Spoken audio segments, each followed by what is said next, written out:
constituency are celebrating their last days of school before the vacations. For some, they're even celebrating the end of high school. The end of your high school, but also a daunting one.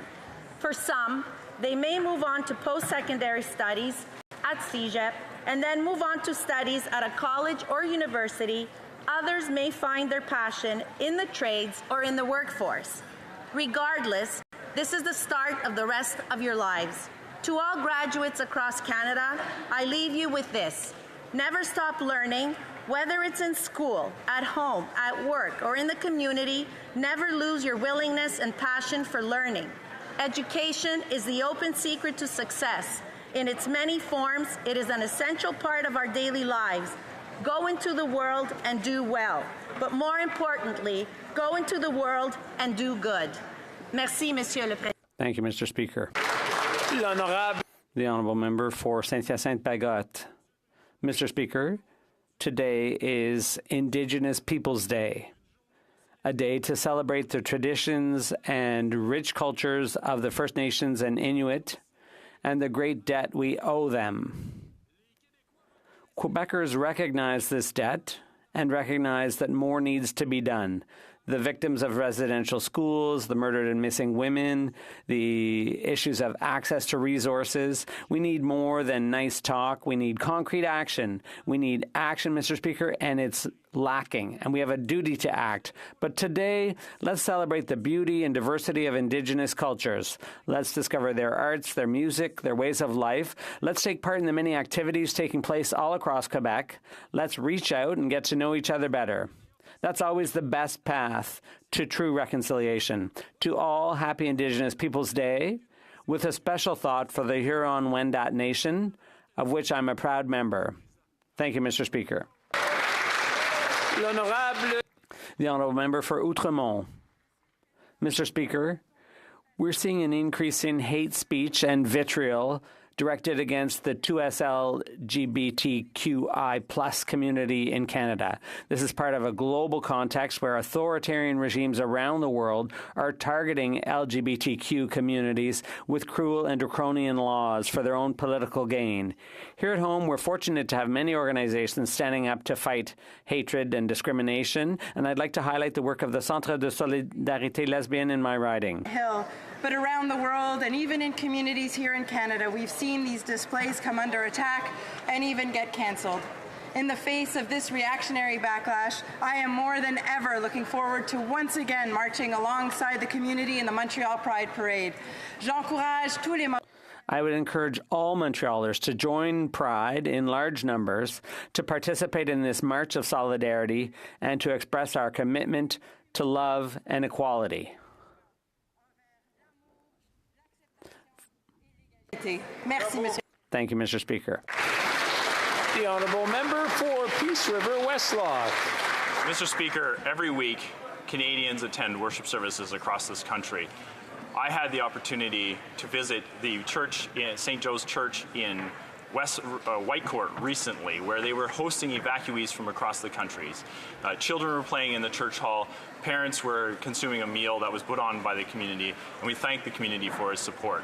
That same week, I also had the opportunity to visit the community of Grouard, where their church, St. Bernard Church, one of the oldest churches in Alberta, had burnt down.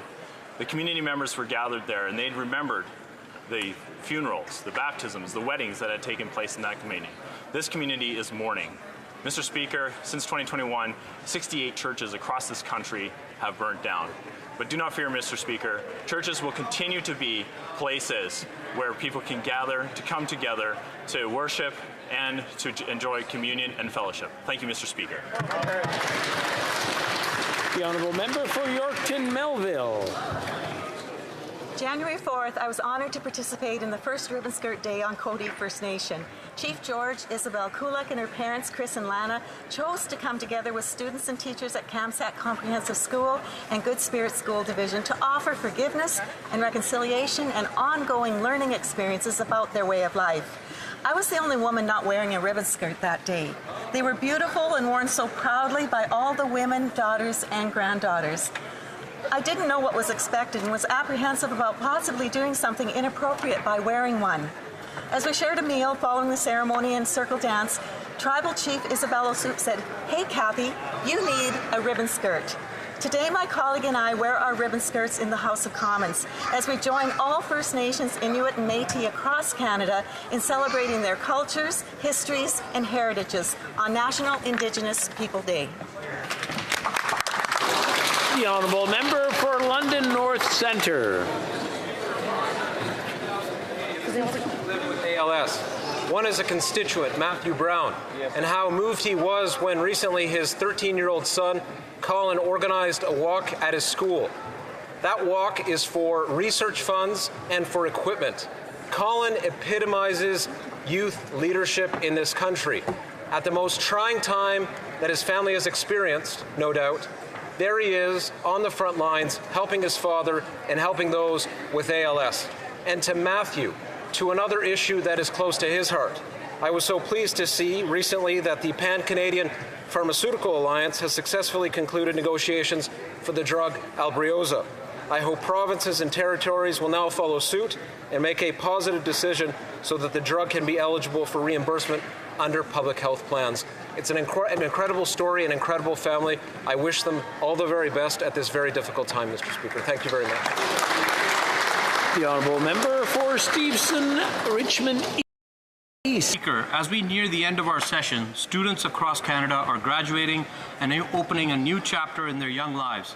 I congratulate all Richmond students from Palmer, McNair, McRoberts, Cambie, McMath, McNeil secondary schools. A special mention to my fellow Supercolts from Richmond High, the grade 7s from Kingswood, my old elementary school, and all graduating students across the city. I had the opportunity to hear outgoing student messages at a graduation ceremony, and I was so inspired by all the motivators, dreamers, workers, critical thinkers, innovators, creators, academics, athletes, communicators, technologists, community builders, artists, and future lifesavers. Congratulations to McNair graduate Kevin Bangu, the recipient of the Baines Family Scholarship given to a student who demonstrates community building through academics, athletics, and arts, to Gerardo Magia, Cambie Secondary graduate and recipient of the 2023 Lauren Award for integrity, courage, compassion, determination, and a high level of maturity. And finally, young Logan Choi from Mia Montessori, who visited Parliament Hill in the spring. I'm convinced by the young students in Richmond, British Columbia, the future of Canada is in good hands. The honourable member for Pitt Meadows, Maple Ridge. Danse.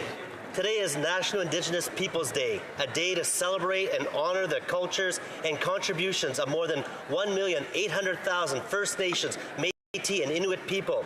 Indigenous peoples have rich and diverse traditions, music, art, and a history that predates European arrival by thousands of years.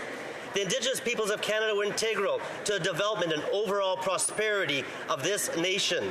Commerce, such as the fur trade, depended upon the collaboration of Indigenous peoples and a new people. The Métis, now over 600,000 strong, was born in the West, the offspring of Indigenous women and fur traders. I'm proud to be one. There remains pain as a result of the Indian residential schools and government policies, but there is also much hope. Ours is a growing population and a young population, a population that wants to participate and benefit from resource development, business, and tourism. I specifically acknowledge the Métis and Kwantlen First Nations where I live in British Columbia. Miigwech, Haichka, all my relations. The honourable member for Niagara Centre. Speaker, in commemoration of National Indigenous Peoples Day, the summer solstice is traditionally a time when Indigenous peoples celebrate their culture, their achievements, and heritage. Today, we join them in honoring the strength and the resilience of these cultures on National Indigenous Peoples Day.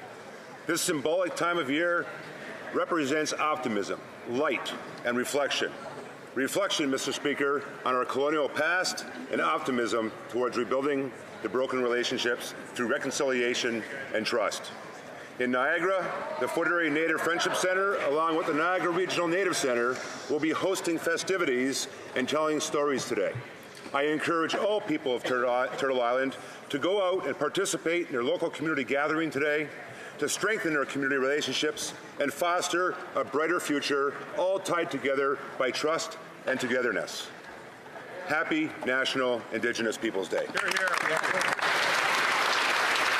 The honourable member for Grand Prairie Mackenzie. Speaker, after 8 years of this Prime Minister, Canadians are losing hope. Millions are lining up at food banks every month. Canadians are poor for gas, groceries, and home heating because of the Liberal carbon tax. Families can no longer afford their mortgages because out-of-control government borrowing has driven up interest rates. Our streets are unsafe, and our once quiet rural communities are targets for violence and thefts. Canadians are dying at unprecedented numbers by government-aided overdoses, and many are losing hope of ever recovering.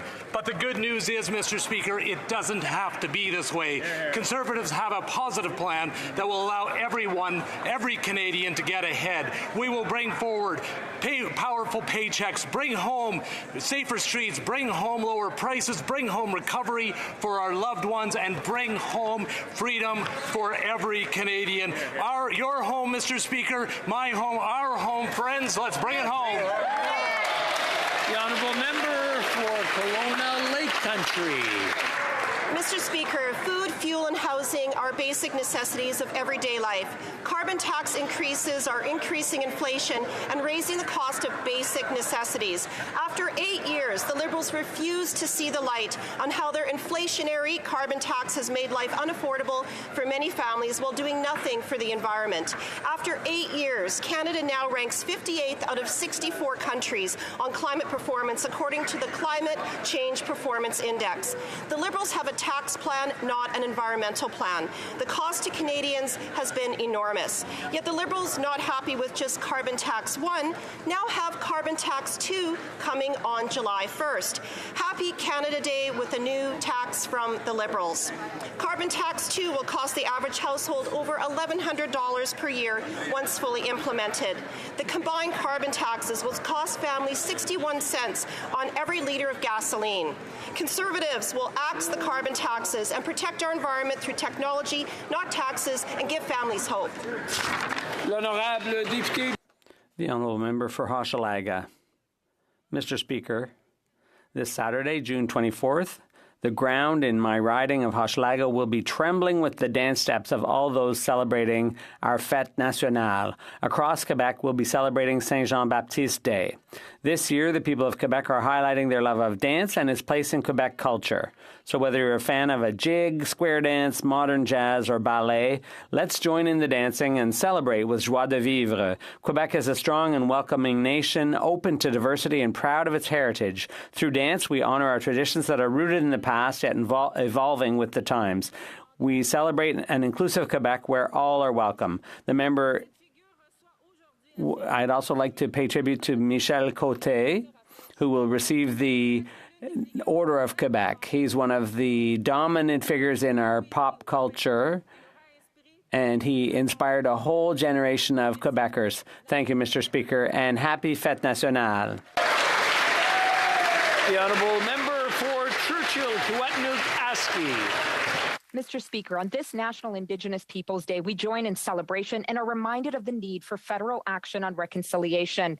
First Nations here require major federal investment in housing. In Shamattawa, Oxford House, Pucketawagan, Garden Hill, and many others, families struggle in third world living conditions because of a lack of federal funding and ongoing federal neglect. First Nations like Tatasqueyak Cree Nation desperately need a new school for their young people. It's time for the Liberal government to build the school. First Nations deserve economic justice. As the fishers of Grand Rapids lost their fish shack to a fire, many are forced to pay out of pocket to truck their catch even further. They must be compensated. These are family and community sustaining jobs. Finally, First Nations and Métis youth in our north deserve investment. From recreation like soccer to after-school programming, Indigenous youth are leaders today, and we must support them. On this day, let's see the Government of Canada not just celebrate, but more importantly, act. The honourable member for Belleuil-Chambly. Mr. Speaker, on Saturday, Quebec will be celebrating its national holiday. Quebec is a proud nation. There are almost 9 million Quebecers, and we will always be one nation. There are many languages, but French is the only common language. And we should unite as a single nation that embraces diversity and has for countless years. because many people lived here before Quebec became a nation. All debate is fair game. Let's support this diversity as all democratic nations do. On Saturday, our nation will be singing with one voice for a greener future, putting aside uncertainty, sharing smiles, of course, with sincere friendship and common convictions, and our identity grows richer every day for what could one day become a country for all. Let's dance and sing and love one another for everything we are. Happy National Holiday, Quebec. For Stormont Dundas, South Glengarry. After 8 years of Liberal scandals and ethics issues, here's a laundry list of wasteful spending growing by the day. $27 million in bonuses for federal housing bureaucrats as housing costs double and building of new homes is dropping. $116 million in consulting to the Prime Minister's buddies at McKinsey.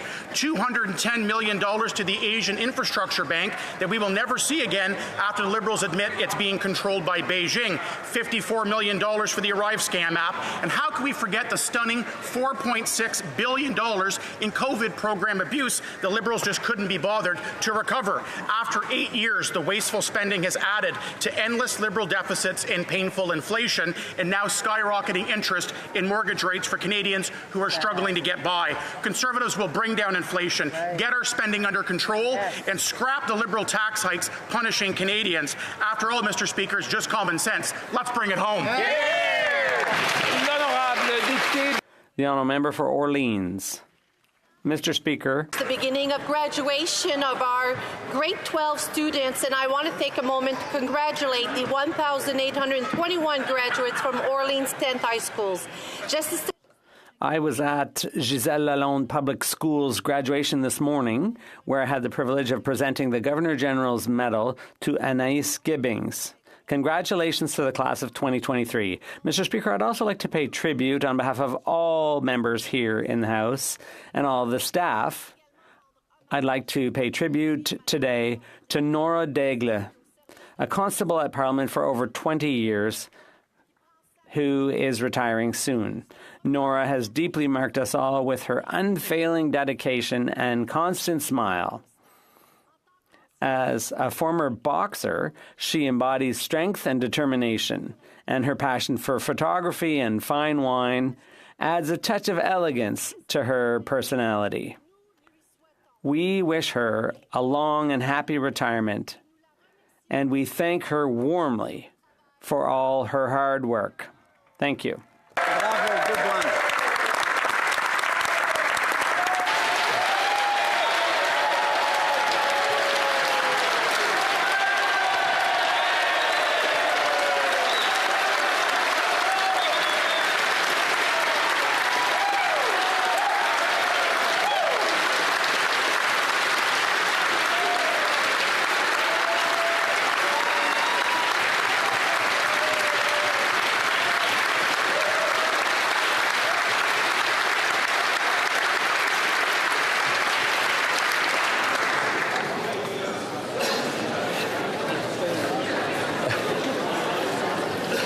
Discussions among representatives of all parties in the House, I understand that there is an agreement to observe a moment of silence to commemorate National Indigenous Peoples Day and mark the discovery of the remains of 215 children at a former residential school in Kamloops.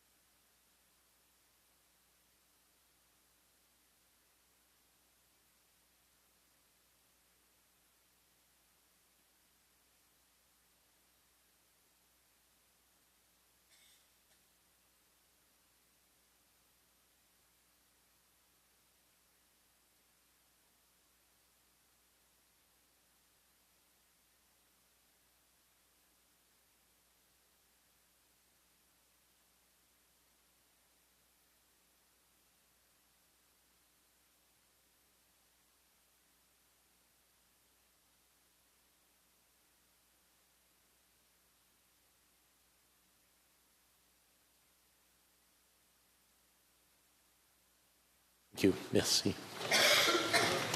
Oral questions, question orale, the Honourable Leader of the Opposition.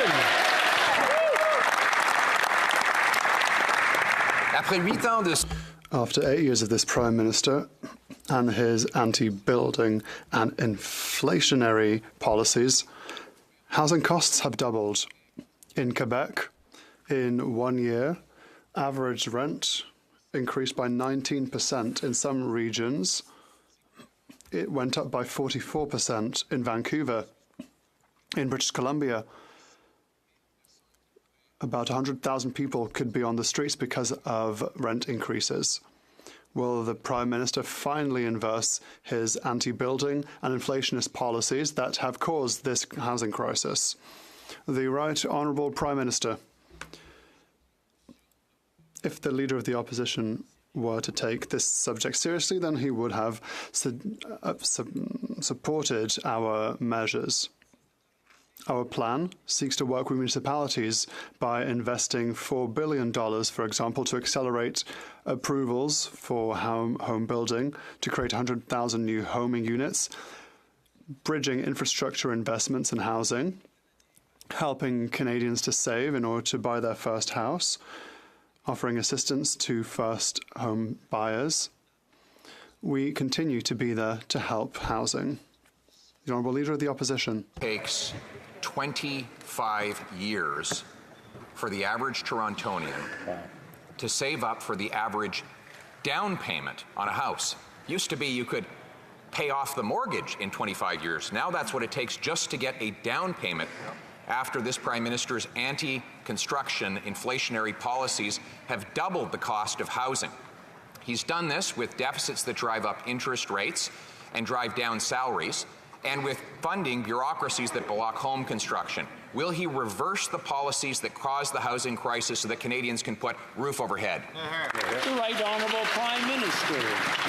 Mr. Speaker, we had one of the strongest recoveries after the pandemic of all our peer countries, including seeing the creation of about 900,000 new jobs across the country as compared to before the pandemic. Our investments in supporting Canadians have made a real difference and have created growth in the economy. At the same time, we've continued to step up to support families in the construction of new homes, in working collaboratively with municipalities to improve densification, to accelerate zoning changes and permitting, to work to build more housing. The Conservative leader chooses to pick fights with municipalities. We're going to work collaboratively to get housing. The Honourable Leader of the Opposition. Mr. Speaker, he tells Canadians they've never had it so good, but in reality, housing costs have actually doubled under his leadership. In fact, they're among the worst in the world. Vancouver is now the third most overpriced market. And both are worse than New York City, London, England, and even Singapore, a tiny island. In fact, the average house cost is almost double in Canada than it is in the States, where they have 10 times the people to house on a smaller landmass. His anti-construction inflationary policies are not working. Will he reverse them so that Canadians can get a roof overhead? The Right Honourable Prime Minister. Mr. Speaker, we all recognize across this House floor that Canadians are struggling with the cost of housing. The Conservative solution is to cut the programs that are supporting Canadian families, cut the programs that help municipalities invest in accelerating housing, cut the programs that help Canadians save up for a first down payment, cut the programs that are delivering housing solutions for Canadians. We recognize there is more to do, but it doesn't start by cutting the existing programs helping Canadians. We're going to continue to work in partnership with municipalities and help Canadians through these difficult times. The Honourable Leader of the Opposition. His $80 billion of programs are not working. They have led to a doubling in the cost of an average down payment, double the necessary monthly mortgage payment, and a 120% increase in the average rent. This is way out of line with what is happening in other countries. Meanwhile, he continues to drive up interest rates on mortgages with his deficits and give money to local bureaucracies to block home building. Will he get off the backs and out of the way of Canadians so that they can finally afford a home? The Right Honourable Prime Minister. Speaker, not only would the Conservative leader cut programs that are helping Canadians in what is, yes, a difficult housing market, but he's choosing to pick fights with municipalities when we should be working with them, as we are doing, to increase densification, to accelerate permitting, to change zoning, to make sure that we're tying infrastructure investments like transit investments that we're making at record numbers to concentrations of housing and increasing housing stock. We know we need to continue to deliver more housing supply, and we're working with municipalities and provinces to do just. The Honourable Leader of the Opposition. Mr. Speaker, he can say all the right things, but he doesn't get anything done. I'll give you a perfect example. I know that he's trying to plagiarize my message on housing, but he can't actually deliver on it. The reality is he brought in a $4 billion housing accelerator fund that has decelerated home building. Home building is actually down 19%. Versus what it was before he brought in this acceleration program. So instead of just spending money irresponsibly, why won't he tie dollars to houses that are actually complete? The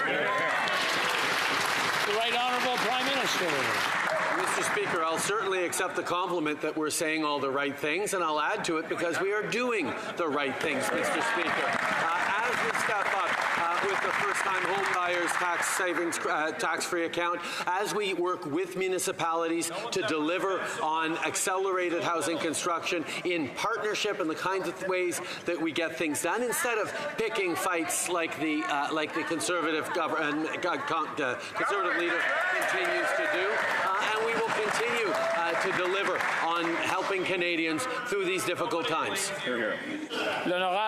The Honourable Member for Bailey-Chambly. Mr. Speaker, Northern Quebec is still tackling serious forest fires. The same is true elsewhere in Canada. There are some companies that are suffering. Big companies have the capacity to weather the storm, but small and medium-sized companies are hurting and might have to go bankrupt. We've made proposals to help these companies. I would like to hear if the Prime Minister is ready to sit with us rapidly and to sit with industry in order to rapidly implement urgent programs. The Right Honourable Prime Minister. Mr. Speaker, we stand in solidarity with those in Canada and Quebec who have been affected by fires. Safety is our priority. That is why we immediately responded to Quebec's call for aid. We will continue to work together with provinces and territories throughout this difficult period until we come back in September, and we will continue to support forestry sector workers in Quebec and Canada and other sectors that have been affected by forest fires. Through Budget 2023, we've implemented measures with substantive and important investments. Given how little time we have left, I would have to ask the Prime Minister to be a bit more precise. Businesses, and therefore many workers, have a very short-term, acute problem that may lead to bankruptcies. Measures have to be quick. To facilitate the process, we took inspiration from measures implemented for SMEs during the pandemic. The model already exists. It could be applied rapidly because the summer isn't over and the situation is serious. Could we act together and now? The Right Honourable Prime Minister. Indeed, Mr. Speaker, we reacted to a pan-Canadian crisis with pan-Canadian tools. In this situation,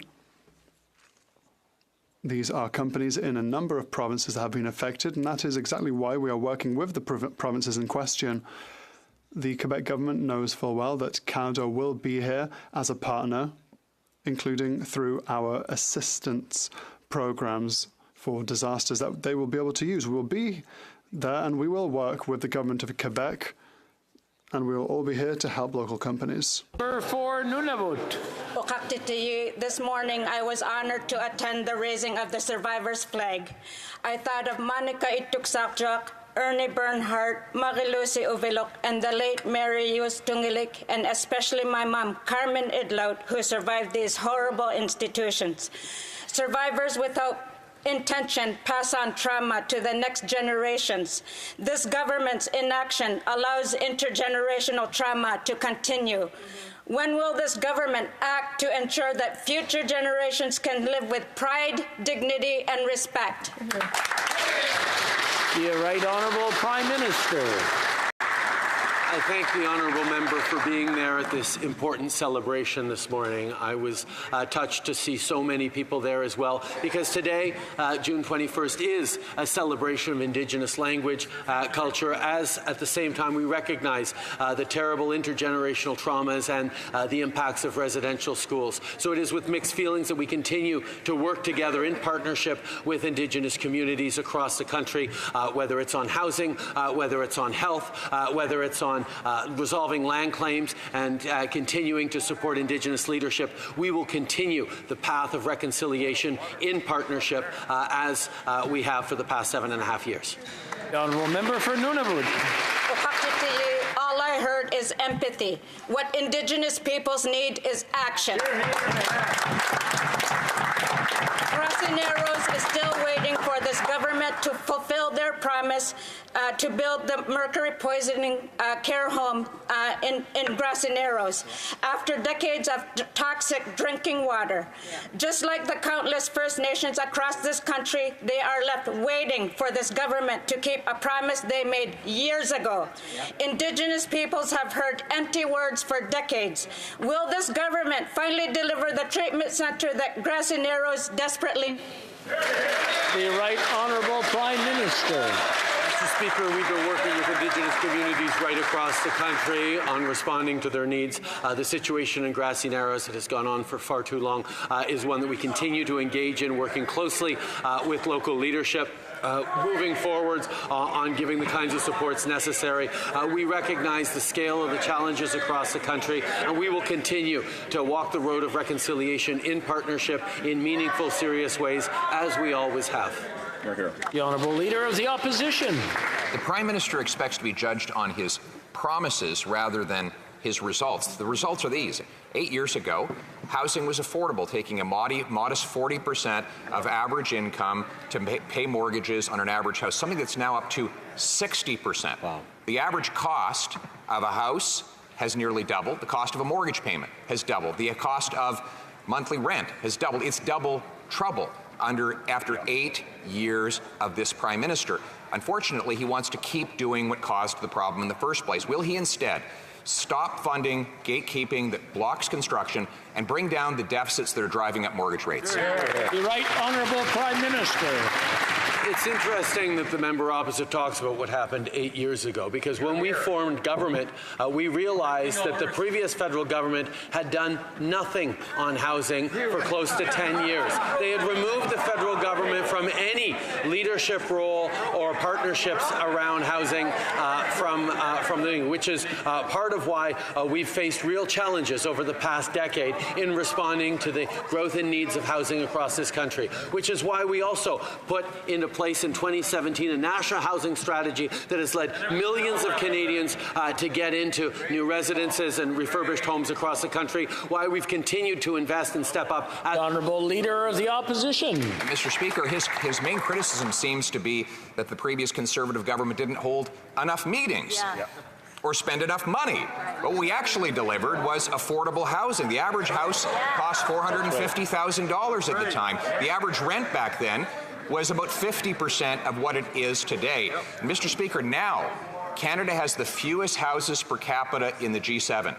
We have fewer houses per capita than when he took office 8 years ago, at a time when house construction actually dropped off. So will he get out of the way, let Canadians build, and let them put roof overhead? The Right Honourable Prime Minister.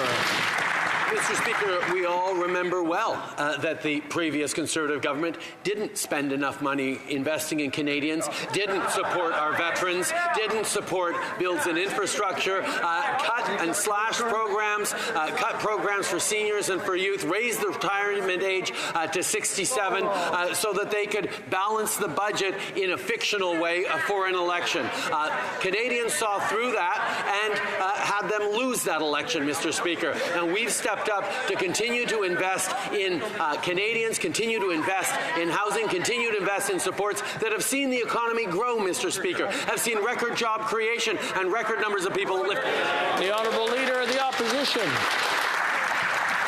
So he says that his real criticism is that our programs were not expensive enough for taxpayers, Mr. Speaker.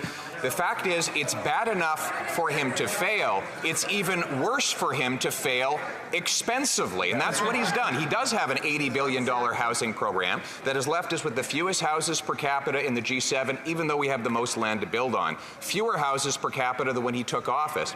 We now have almost double the house price in Canada versus the U.S., where they have 10 times the people to house on a smaller landmass. So why doesn't he stop judging himself by how much he can spend instead of judging by how much he can get done? The Right Honourable Prime Minister. Mr. Speaker, the Conservatives consistently get up and say what we really need to grow the economy and help Canadians is cuts. Cuts in the making for Canadians, cuts in the programs that are helping Canadians afford new homes, cuts in the programs that are incentivizing municipalities to increase density and accelerate house building. The reality is, Mr. Speaker, that proposal of cuts and austerity is exactly why the Conservatives had such an underwhelming night on Monday night in those by-elections, Mr. Speaker. Canadians know they need a government that has their backs. That's what we're doing. The Honourable Leader of the Opposition. Mr. Speaker, just because he makes housing more expensive to taxpayers doesn't excuse the fact that he's made it more expensive for home buyers. Right. The reality, I'll give you an example. He's tried to plagiarize my message on the need to get housing built by inventing a $4 billion accelerator program. Since that time, housing construction has decelerated. Right. This year, according to his own housing agency, there will be fewer houses built than last year, 19% fewer. So why won't he actually take my policy, which is to link the number of dollars that cities get to the number of houses that get completed? The Right Honourable Prime Minister. The $4 billion Housing Accelerator Fund was actually a corner piece of our last election campaign, but apparently the current leader of the official opposition was too busy sharpening his knives to pay attention to our platform in the last election. We've demonstrated a level of commitment and focus on delivering for Canadians while he continues to propose cuts. I'm just going to... The noise level is starting to go up, and I understand this is like year end for students in a classroom, and everyone's excited. But I'm going to ask everyone to just take a deep breath, and maybe, the Prime Minister had 10 seconds left if he wants it. It's good? Okay, we'll go over to the Leader of the Opposition, and let's keep everything respectful. The Honourable Leader of the Opposition.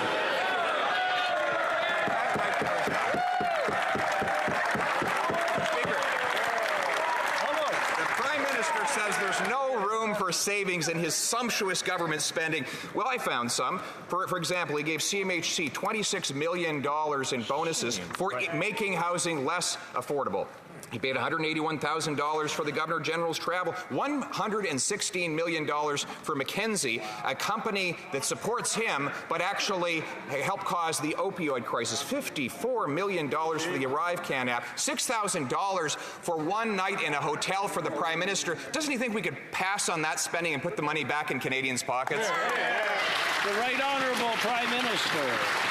Mr. Speaker, what the Conservative leader continues to put forward is a program of cutting programs for Canadians, whether it's billions of dollars for childcare at $10 a day right across the country that he continues to campaign against, whether it's investments in a climate action incentive that both puts a price on pollution and puts more money back in the pockets of 8 out of 10 Canadians that he would cancel. That's money in the pockets of families in his riding that he would cancel. Whether it's moving forward on things like a grocery rebate or a doubling of the GST tax credit that has helped out 11 million Canadians and will continue to support seniors and young people. We are the Honourable Leader of the Opposition. So here's a real plan to make housing affordable. Balance the budget to bring down inflation and interest rates on Canadians' mortgages. Require that cities increase the number of permitted homes by 15% in order to get more infrastructure money, and pay the money out once the houses are completed and the keys are indoors. Require every federally funded transit station have high-density housing all around it, and sell off 6,000 underutilized federal buildings to convert them into affordable housing and use the proceeds to reduce the deficit. How's that for a plan? The Right Honourable Prime Minister. Mr. Speaker, many of those elements in his supposed plan are things that we are already very much working on. But the one place we disagree is his proposal to cut programs, to cut supports to low-income Canadians, to cut supports with things like a housing benefit that he not only voted against, but he delayed passage in the House when we were offering a $500 top-up to low-income Canadians. He has consistently stood against the kinds of supports and investments in Canadians, offering instead cuts and austerity at a time where Canadians need continued support. And on fiscal responsibility, Mr. Speaker, we're still at the top of the class in the G7.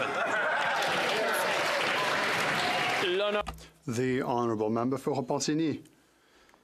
Forest fires are the source of the motion on the environment that the Bloc Québécois adopted in this House. The Prime Minister himself supported the motion, which recognises that the federal government must do more to fight climate change.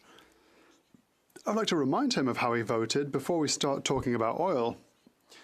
His government is currently considering whether to authorise Suncor to begin 16 exploratory wells off the coast of Newfoundland. Does the Prime Minister agree that doing more to combat climate change starts with saying no to future oil projects like this one?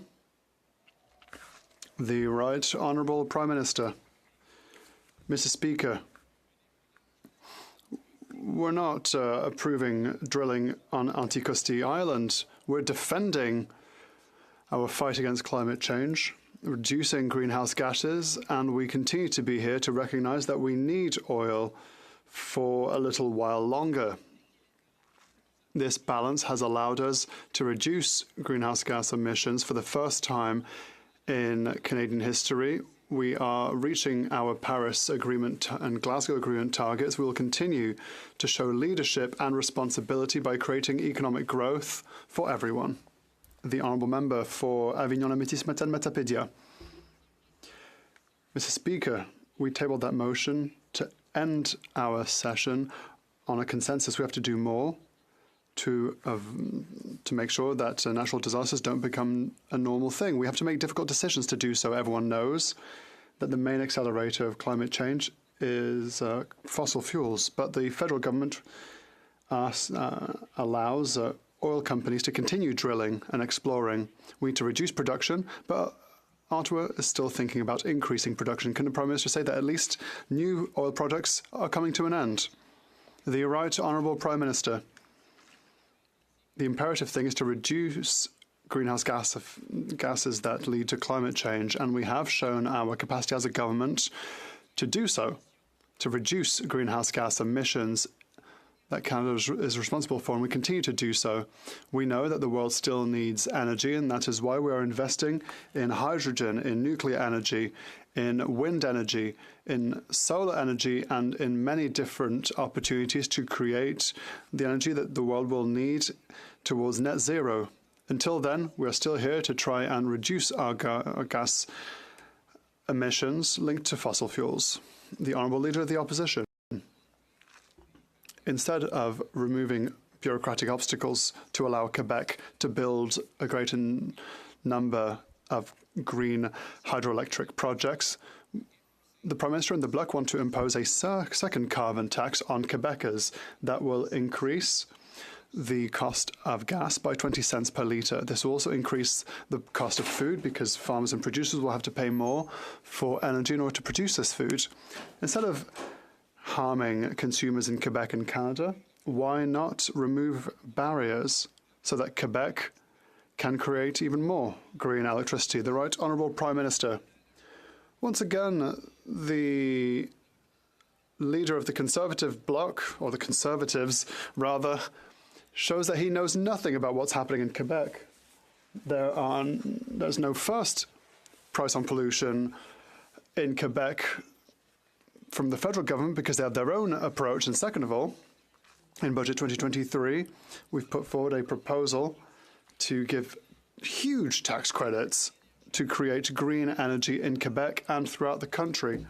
This is the kind of thing that will create better opportunities for Quebecers so that they can have a green economy in a net zero world. Quebecers who will have to pay more. For July 1st, the Prime Minister plans to hit Atlantic Canadians with a massive new tax hike at the pump. Happy Canada Day, everyone. The Prime Minister wants you to pay more. Now, the Newfoundland Liberal Premier says that this will do nothing for the environment, but it will make his people go cold in the winter and hungry all year long. Why won't he axe the carbon tax and finally come up with a real environmental plan? The Right Honourable Prime Minister. Speaker, we put a price on pollution, and we are now seeing the emission reductions right across the country. Canada is reaching its targets both for 2030 and towards net zero. That's what we've done by putting a price on pollution. But at the same time as we put a price on pollution right across, ensure the price on pollution right across the country, we are delivering more money back to Canadians in the jurisdictions where the federal backstop is in place. That's more money in the pockets of Atlantic Canadians starting this July as we fight climate change that is having an impact, whether it's on hurricanes or forest fires, that Atlantic Canadians hear too strongly. The Honourable Leader of the Opposition. He has not hit a single solitary environmental target with his tax, and Canada ranks 58th out of 64 countries in the Climate Performance Index. His plan is not working. It's just costing more. In fact, the Premier of Newfoundland said that the Prime Minister's claim that we need a tax to save the environment is completely illogical, a false dichotomy, a false dilemma, and it is as insulting as it is simplistic. Right.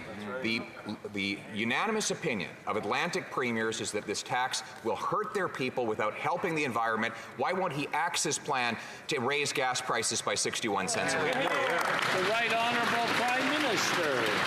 Mr. Speaker, while energy companies are making record profits right now across the country, Canadians need support, and that's why we are delivering a climate action incentive that delivers more money every 3 months to Canadians than the price on pollution costs them. And everyone, except apparently the Conservatives, understands that building in price signals on things you don't want, like pollution, is one of the most efficient ways of reducing emissions, of incentivizing behavior, and that's why our emissions are going down and we're hitting our targets, Mr. Speaker. The Honourable Leader of the Opposition. He has not hit a single solitary climate target since he brought this tax in, and according to the Parliamentary Budget Officer whom he appointed, in every province in Canada, this tax will cost families more than they get back in these phony rebates. In fact, it will be over $2,000 for the average family per year. The plan is to raise the tax to 61 cents a litre. Canadians cannot afford to eat, heat, and house themselves. So why doesn't he axe the tax so we can bring home lower prices? The Right Honourable Prime Minister. Mr. Speaker, the Conservative leader is desperate to demonstrate why not taking action in fighting climate change is the best solution for Canadians. Well, Canadians only have to look out the windows, Mr. Speaker, at wildfires, at atmospheric rivers, at intense hurricanes like Fiona, to know that we have to continue to step up in the fight against climate change. But what we've been able to do is not only return more money with the rebate, including $1,000 a year in the riding of Carleton for the average family of 4, but move forward on drawing in investments like Volkswagen, Rio Tinto, Stellantis, and others that continue to invest in growing the economy in Canada. Because the Honourable Member for Winnipeg Centre. Thank you, Mr. Speaker. A CBC report card on the government's progress in implementing the calls for justice from the National Inquiry into Murdered and Missing Indigenous Women and Girls got a failing grade. Only 2 of the 231 calls for justice have been fully implemented to date. Unacceptable. The The Liberals must implement all the calls for justice now and put in place a red dress alert system to keep Indigenous women, girls, and diverse gendered folks safe. Yes. Why isn't the Prime Minister acting with urgency in the face of an ongoing genocide? The Right Honourable Prime Minister.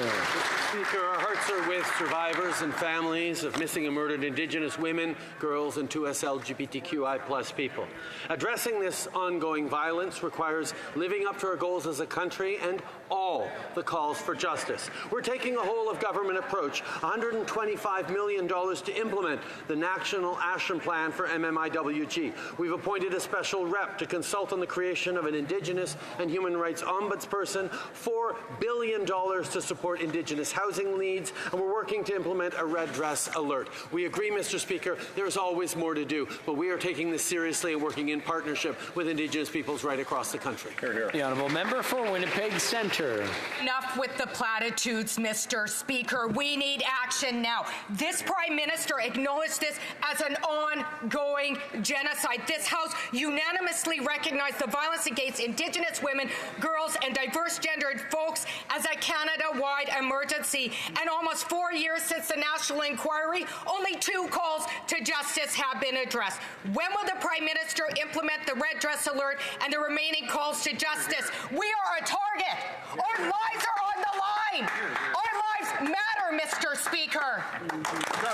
The Right Honourable Prime Minister. Mr. Speaker, I understand how much more there is to do, but to dismiss $4 billion in housing investments for Indigenous people as platitudes is not doing justice to the incredible Indigenous leaders that are working across the country to deliver for their citizens in partnership with the federal government. It is to dismiss the hard work Indigenous leaders are doing to create more housing, to create more safe spaces, to create shelters. $100 million to create 22 new Indigenous shelters and transitional homes are not platitudes, Mr. Speaker. We are working seriously, and we look forward to continuing to work with all members in this House on reconciliation. The Honourable Member for Châteauguay-Lacolle. On Monday, Canadians clearly rejected the Conservative Party's failed approach under their new leadership and instead opted in favour of delivering real results for Canadians today and for generations to come. Whether in Quebec, the Prairies, or southwestern Ontario, we see Canadians supporting this Liberal government's approach to creating jobs and creating and ensuring a clean, growing economy of the future. Can the Prime Minister inform the constituents? I'm sorry. I'm going to have to interrupt.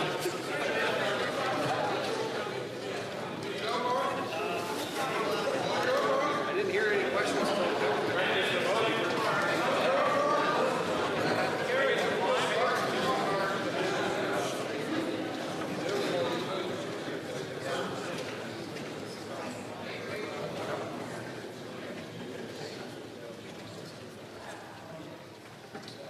The Honourable Member for Châteauguay-Lacolle from the top, please. Thank you, Mr. Speaker. I can bring it home. Mr. Speaker! On Monday, Canadians clearly rejected the Conservative Party's failed approach under their new leadership and instead opted in favour of delivering real results for Canadians today and for generations to come. Whether in Quebec, the Prairies, or southwestern Ontario, we see Canadians supporting this Liberal government's approach to creating jobs and ensuring a clean, growing economy of the future. Can the Prime Minister inform the constituents of NDG Westmount and Winnipeg South Centre what their new Liberal members of Parliament will fight for? The Right Honourable Prime Minister. Monsieur le Président, je remercie la députée de Châteauguay. I thank the Honourable Member for Châteauguay-Lacolle for her question and for her hard work. I want to congratulate all the candidates for the recent by-election and welcome Anna Gainey and Ben Carr. They're not even members. They're not even sworn in yet. What will those fight? Order.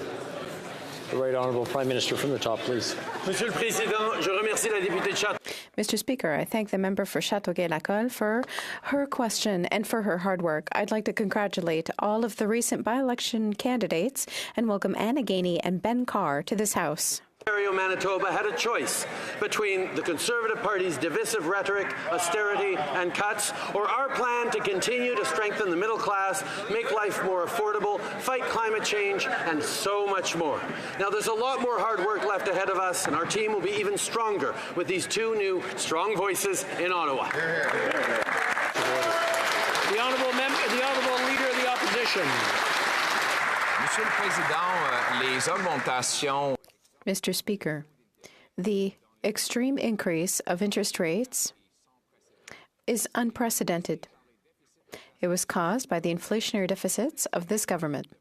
Canadians are worried about losing their homes. According to the Bank of Canada, the average Canadian can expect a 40% increase in mortgage payments. And the International Monetary Fund says that Canada is the most at risk for a bankruptcy crisis. Will this government commit to reducing these inflationary deficits and allow Canadians to enjoy better economic circumstances that will let them keep their homes? We have the lowest deficit in the G7. We have the best GDP to debt ratio, and we have a AAA credit rating. According to credit agencies around the world, we have a fiscally responsible approach to protect our economy and generate growth. At the same time, we're investing to support low-income Canadians and help people buy a new home, as well as invest with municipalities to create more housing and generate more construction of new housing. The Honourable Leader of the Opposition. This Prime Minister, it now takes well over 60% of a family's pre-tax income to make monthly payments on an average house. That's mathematically impossible, but possibly about to get worse. The Prime Minister's inflationary deficits are driving up interest rates faster than at any time since any of us have been alive. This means that Canadians could face 40% increases in their monthly payments. There may be another bank rate increase this summer that will push Canadians to bankruptcy. Before the Canadians lose their homes, will he get rid of his inflationary deficits to bring down those terrible mortgage rates? The Right Honourable Prime Minister. Mr. Speaker, Canada has the lowest deficits in the G7. We have the best debt to GDP ratio, the lowest one in the G7 as well. And we are one of the three largest economies in the world, along with Germany and the United States, to have a AAA credit rating from the bond rating agencies. Our fiscal plan is sustainable even as we continue to invest to support low-income Canadians, to support municipalities in building more housing, to move forward in a plan while the Conservative government party once again continues to talk about cuts in programs, cuts in services, cuts for Canadians. The Honourable Leader of the Opposition. Canada has the worst household debt in the G7, by far the worst, and that debt risks blowing up when rates rise. Now, Mr. Speaker, one of the ways the Prime Minister has been wasting money is he gave $210 million to the Asian Infrastructure Bank, which is controlled by Beijing and designed to build the infrastructure of Beijing's communist empire throughout Asia. We warned him 5 years ago, and now some of that bank's own executives are speaking out against it. He claims he's stalling his involvement in the bank, but the real question is, when will we get our $200 million? The Right Honourable Prime Minister. Canada has long been involved in investing in infrastructure around the world because we know that opportunity in the global south. It continues to contribute to fighting climate change as people are building more resilient infrastructure and indeed in energy infrastructure. And we are part of multilateral development banks all around the world. But as the Leader of the Opposition pointed out, we are reviewing our participation in the Asian Infrastructure Bank, and we'll make the decision that's right for Canadians. Honourable Leader of the Opposition. So he's defending the $200 million he gave to a bank one of whose executives said, and I quote, "I didn't find a single tangible benefit to communicate back home here to Canada of what this bank does that is consistent with our values in a way that would benefit Canadians." That the Prime Minister, while Canadians are starving and can't heat their homes, he's forcing them to give $200 million to this bank, controlled by Beijing, to expand a communist empire in Asia. Mr. Speaker, when will Canadians get their $200 million back from this liberal-friendly bank? The Right Honourable Prime Minister. As I said, we are evaluating our continued participation in this multilateral development bank controlled by Beijing. We continue to look very, very carefully at how we're having a positive impact around the world with investments in infrastructure and how we're delivering for Canadians in the fight against climate change, in growth around the world that benefits Canadians, and in participation in supports for the Global South. L'honorable député de Trois-Rivières. The honourable member for Trois-Rivières. Mr. Speaker, sessional review of federal politics observers are identical. The story of this session is about the 4 months wasted by the Liberals trying to avoid a commission of inquiry into Chinese interference. This waste of time is what everyone's remembering because of this government's obstinacy in continuing to defy the will of the people in the House. Mr. Speaker, it is more than time to move on to the next step. The government says that it's being open and the Bloc Québécois is cooperating. Will the Prime Minister finally announce a public and independent commission of inquiry into foreign interference? The Right Honourable Prime Minister. Mr. Speaker, the fight against foreign interference in our democratic institutions is a nonpartisan issue. The Minister of Intergovernmental Affairs talked to leaders of the opposition considering the next steps and is establishing a consensus that will lead to a non-partisan process, and we will move forward together. Honorable député de Laurentides-Labette. The honourable member for Laurentides-Labette. Tout est pourtant déjà en place pour qu'on puisse passer. And yet, Mr. Speaker, everything's in place to proceed. The Bloc Québécois is cooperating. The Prime Minister knows he can count on the NDP to do whatever they want to do. The public is behind us. The Minister of Intergovernmental Affairs is holding constructive discussions with the opposition, which we welcome. If the Prime Minister does indeed intend to launch a commission of inquiry, the stars will never align any better. Will he finally announce this inquiry so that it can finally get to work and so that we can all finally move on to the next caller? The Right Honourable Prime Minister. Work is ongoing in order to counter foreign interference. NSICOP, NSIRI, and other institutions, we want to work with opposition parties. I thank them for the cooperation we have observed. Canadians know full well that we need a process that's not going to lead to toxic partisan attacks, as we saw before. We are coordinating with other parties to set something up that will work and take it seriously. The Honourable Leader of the Opposition admitted, and I quote, that the Asian Infrastructure Bank is controlled by Beijing. He says he's not going to get our money back. He's just going to review our participation.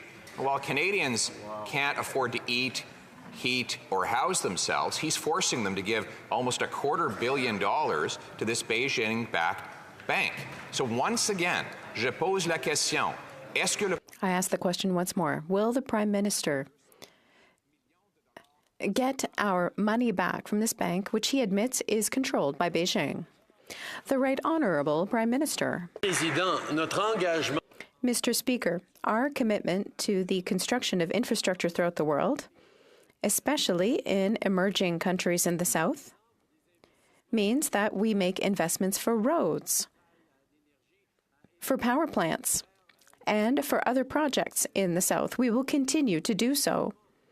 We are reassessing our participation in the Asian Investment Bank, and we're going to share our conclusions with Canadians when we conclude our assessment. The Honourable Leader of the Opposition. On the question of foreign interference in our democracy, I've already talked to this Prime Minister about the Conservative Party's support. We're ready to provide names and mandates as soon as the Prime Minister announces that a public inquiry starts. They want to set up a call with opposition parties tomorrow. Will, finally, the Prime Minister announce a public inquiry into Beijing's interference so that we can protect our democracy before we hold more elections? The Right Honourable Prime Minister. Mr. Speaker, I recognize that opposition parties are now ready to work together to establish a process that will work well. You will understand that, having seen how opposition parties behaved in the last months, In the face of a former Governor General, we want to make sure that everyone agrees on the framework, the people who will participate, and we don't want to fall back into personal attacks, which will undermine Canadians' confidence in their institutions, the Leader of the Opposition. Prime Minister jetted off to New York for a weekend with celebrities, and now we know the price tag. While Canadians can't eat, heat, or house themselves, he stuck them with a $61,000 bill just for the hotels of himself and his entourage. One weekend, $61,000 of fun. Wow. Mr. Speaker, Canadians cannot pay their own bills. They certainly can't afford to pay his. Will he commit to paying for his own vacations this summer? The Right Honourable Prime Minister.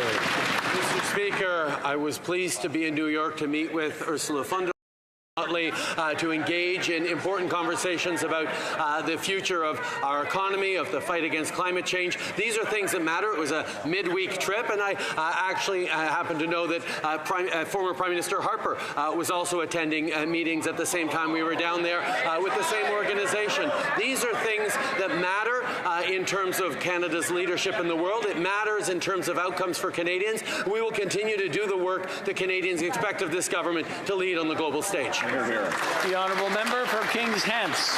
Mr. Speaker, it's clear that the Conservative Party no longer resembles those led by Joe Clark, Brian Mulroney, or even Stephen Harper.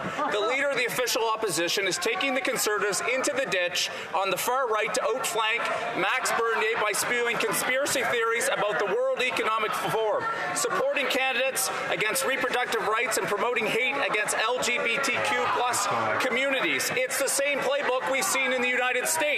Can the Prime Minister reassure my constituents, including those who identify as progressive Conservatives, that our Liberal government is the best vehicle to drive Canada forward?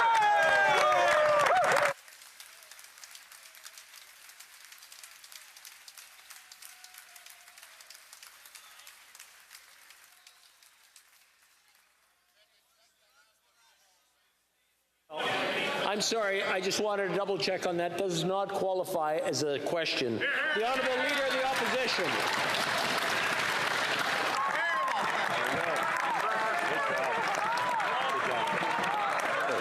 Order. Order. Order. Order.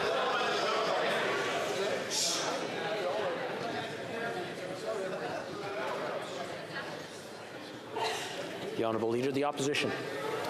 The Public Safety Minister has presided over a 32% increase in violent crime under this government. The Public Safety Minister misled hunters when he planned to ban their rifles. The Public Safety Minister sat on information about the transfer of one of Canada's most notorious killers to have more freedom and comfort by getting him out of maximum security prison when he could have passed a law to prevent it.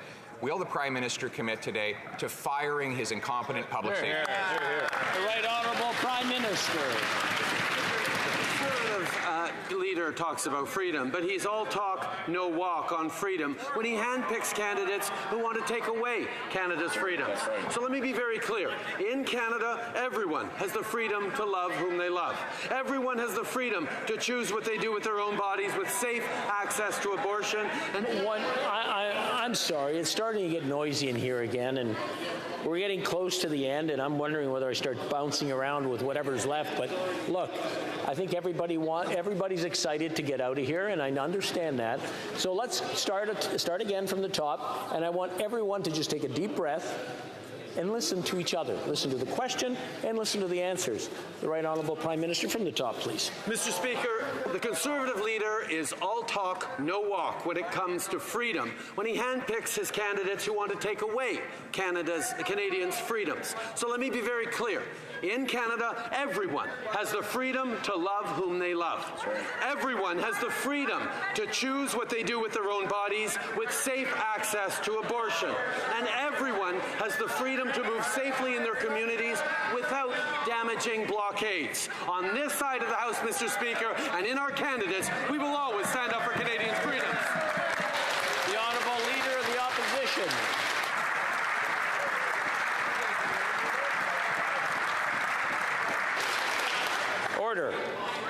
Honourable Leader of the Opposition.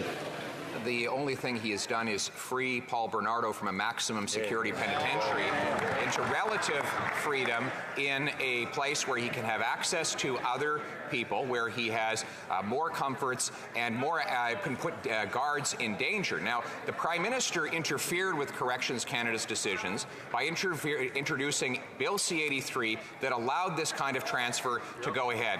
The Minister of Public Safety knew the transfer, his office knew at least, for 3 months while he claimed that they couldn't walk down the hallway and tell him. He is incompetent. Will the Prime Minister fire him? Yes or no? The Right Honourable Prime Minister. Mr. Speaker, we know how difficult this decision is for families of the victims. We share the deep concerns that Canadians have been expressing. The decision to transfer incarcerated persons is an independent decision made by the Correctional Services of Canada. Following outreach by the Minister of Public Safety, the Commission ordered an additional review that is underway and will be completed soon. The Honourable Leader of the Opposition. That the minister can actually order reviews, which means he can also issue directives to ensure that all mass murderers are kept in maximum security penitentiaries. He could also adopt our law today, which would require that every mass murderer stay in a maximum security penitentiary. That would be an apolitical way to solve the problem, but they haven't done that, even though the minister knew about this problem, or ought to have known, 3 months ago. So can the Prime Minister confirm, will this public safety minister still have that job when we come back here in the fall? The Right Honourable Prime Minister. Speaker, being there and supporting victims is always top of mind for this government. After learning of the transfer, the minister was in touch with the commissioner, and the commissioner has now ordered an additional review that is now underway and will be completed soon. The Honourable Member for West Vancouver Sunshine Coast.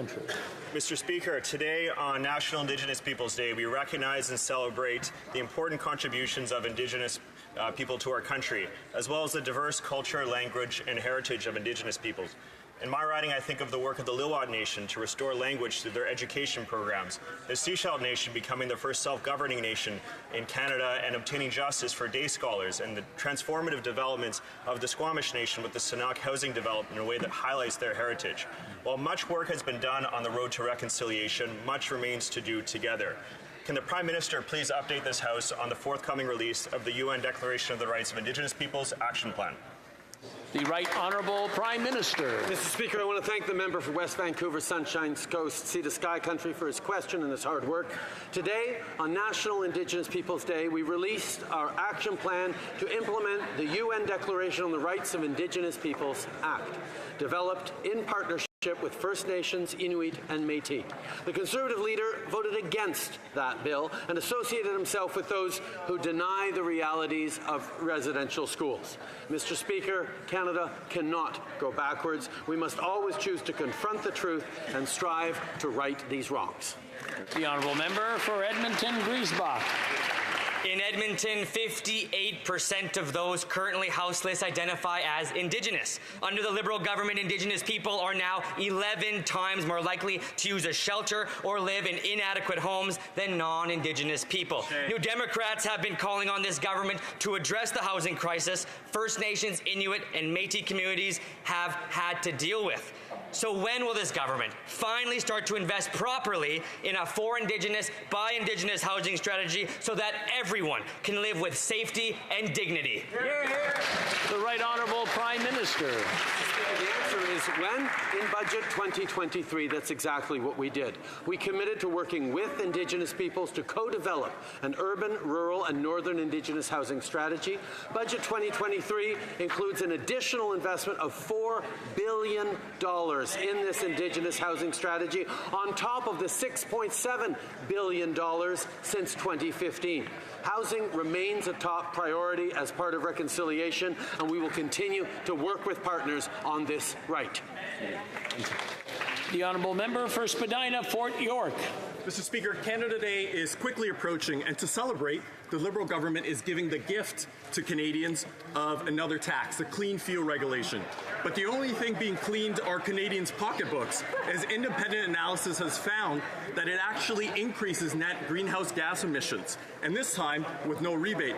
Thanks to the NDP, British Columbia already has one in place, which is costing British Columbians 17 cents per litre. Can the Prime Minister share with Canadians how much the rest of the country will have to pay for his overspending and for his latest tax grab? Honourable Prime Minister.